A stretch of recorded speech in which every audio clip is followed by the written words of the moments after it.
any money that you want, but please be generous because we have very little. The Prophet ﷺ said, it is up to Zayd. I will leave the matter to him, and if he chooses you, then I will send him back without any money. If he chooses me, then I can never turn away from somebody who has turned to me. And so the Prophet ﷺ said, or the Prophet ﷺ called for Zayd.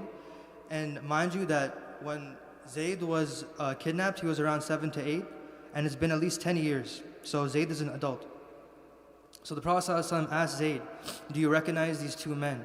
And Zayd said, yes, I do. This is my father and my uncle, and I recognize them.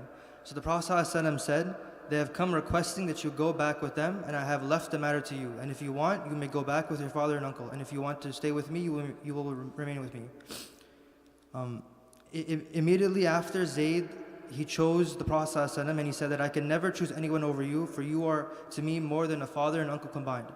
The fact that Zayd had pure memories of his father because he was still 7 to 8, it shows that the relationship between the Prophet ﷺ and Zayd were very, very strong. And this is something that's not natural because only someone that's a prophet has a stronger bond than a father. The Prophet ﷺ had made Zayd a very important individual, and there were many expeditions and journeys that he was known as the leader. In Surah Ahzab, ayah number 5, "Ud'uuhum li'abaihim huwa aqsatu 'inda Allah."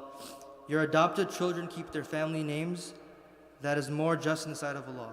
So before this, Prophet ﷺ had Zayd ibn Muhammad, but because of this ayah, the Prophet ﷺ changed the name from Zayd ibn Muhammad to Zaid ibn Haritha. Zayd was married to Zainab bin Jahsh, which was a noble woman of the Quraysh. However, this marriage faced difficulties and eventually ended in a divorce. Later, Allah subhanahu wa ta'ala commanded the Prophet ﷺ to marry Zainab, demonstrating that the adopted son's ex-wife is not considered the same as a biological son. An interesting point at the time is that Zayd eventually became a shaheed in the Battle of Mut'ah. It was one of the most painful episodes in Islamic history for the Prophet because all of the Prophet's male children passed away before puberty. And this is the only kid, even though he was adopted, he passed away.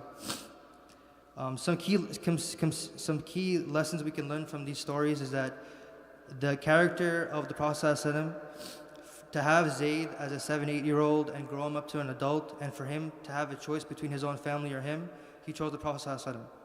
Another principle is the principle of justice and identity that Islam holds. In Surah Ahzab, ayah number 5, where Allah SWT talks about how adopted children should be named after their biological fathers. This emphasizes the importance of preserving someone's true identity and maintaining justice in social and family structures. And lastly, the status of Zayd in Islam. Zayd was a highly honored companion, trusted with leadership in multiple battles and missions, showing that Islam values people based on their faith and character rather than lineage or past status. Alhamdulillah Rabbil Alameen, Jazakallah.